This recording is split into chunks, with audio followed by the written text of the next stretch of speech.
Imagine waking up one morning and realizing that every flag you've ever known answers to the same invisible hand. It sounds like paranoia. The kind of sentence whispered at the edge of the internet, dismissed with a laugh, buried under the word conspiracy. And yet, the question refuses to die. Not because it is true in the way myths promise truth, but because it points towards something deeply unsettling. Not a single shadowy group in a candlelit room, not a cabal with a name and a logo, but a system so vast, so normalized, so quietly powerful, that it touches nearly every nation on Earth and does so without ever needing to announce itself. Here's the uncomfortable thesis.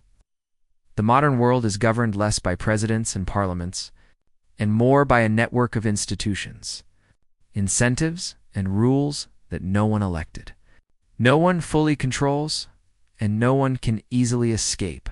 A structure that binds 190 countries, not through force, but through dependence.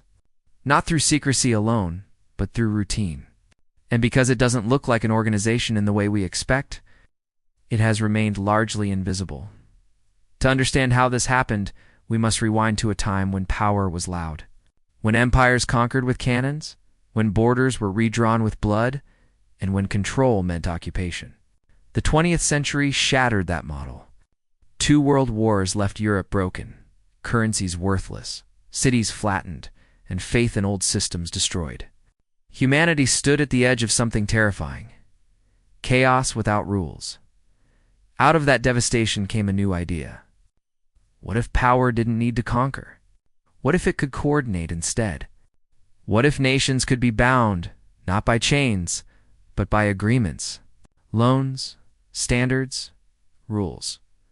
What if control could be exercised not through armies, but through access? The institutions born in that moment did not present themselves as rulers. They presented themselves as helpers, stabilizers, neutral referees in a violent world. Their language was technical. Their promises were calm. Their intentions, at least on paper, were noble. They spoke of development, of growth, of stability, of peace, and nations desperate and exhausted listened. At first, the structure looked harmless. A conference here, a treaty there, a financial mechanism to rebuild Europe, a global forum to prevent another catastrophe. But slowly, almost imperceptibly, a pattern emerged. Countries that followed the rules were rewarded with credit, trade access, and legitimacy. Those that didn't were isolated, downgraded, sanctioned, or quietly starved of capital.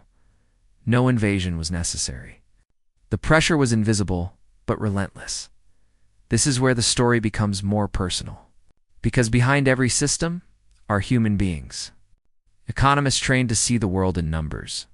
Lawyers fluent in clauses and exceptions. Technocrats who believed deeply that they were saving the world from itself. Many of them came from modest backgrounds. Many had seen war firsthand. They didn't want domination. They wanted order. But order, once established, has a habit of defending itself. The turning point came when money itself changed. Currency was no longer just paper issued by kings. It became trust, credit, and perception. Markets reacted faster than governments. Capital fled at the first sign of instability. A rumor could collapse a nation's economy overnight. Those who understood this new reality gained extraordinary influence. Not because they plotted in secret, but because everyone else needed them. Central banks began to coordinate. Rating agencies became judges of national character. International lenders set conditions that reshaped entire societies. A country could hold elections. It could wave its flag. It could sing its anthem. But if it lost access to the system, none of that mattered.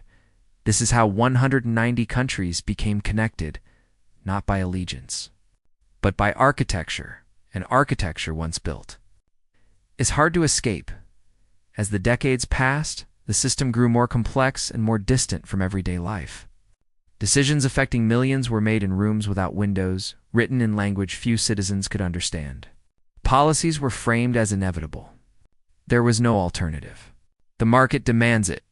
The system requires it. And when people suffered, when inequality widened, when industries collapsed and communities hollowed out, the blame was always abstract. Global forces, economic reality, necessary adjustments, no villain. No single organization to point to. Just a diffuse sense that something, somewhere, was in control. Public reaction followed a familiar arc. At first, gratitude, then frustration, then suspicion.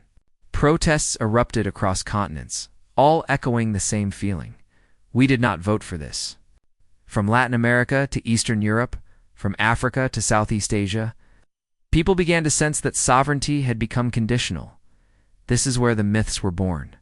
The stories of a secret organization, a hidden council, a master plan.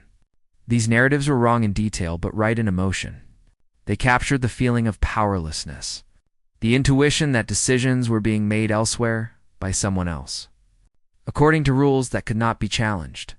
And in that sense, the system itself became the secret organization. The moral gray area is impossible to ignore. On one hand, this global architecture prevented another world war. It lifted hundreds of millions out of poverty. It created a shared language for cooperation. On the other hand, it concentrated power in ways that were never fully accountable. It prioritized stability over justice, efficiency over humanity. It rewarded those who adapted quickly and punished those who couldn't. It treated cultures like variables and lives like data points. And when cracks began to show, financial crises, debt spirals, political backlash, the response was always the same. More coordination, more rules, more insulation from public pressure. The system protected itself. Challenges mounted. Nations rebelled.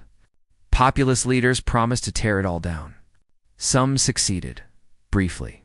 But even they discovered the same truth. You can shout at the system, but you still need access to it. You can threaten to leave. The cost is enormous. So most returned, quietly, reluctantly, bound not by loyalty, but by necessity. Today the structure remains. It has no headquarters you can storm, no leader you can overthrow. It exists in agreements, protocols, standards, and expectations. It is reinforced every time a country seeks investment, trades goods, or stabilizes its currency. It does not control the world the way empires once did. It shapes the world, nudges it, constrains it. And because it does so gradually, legally, and often with good intentions, it remains largely unquestioned. The irony is sharp. Humanity built this system to escape tyranny, and in doing so, created a form of power so diffuse that no one can be fully held responsible for it.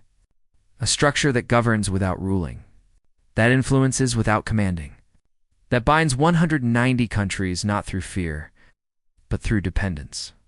So when people ask if there is a secret organization that controls the world, the honest answer is both no and yes.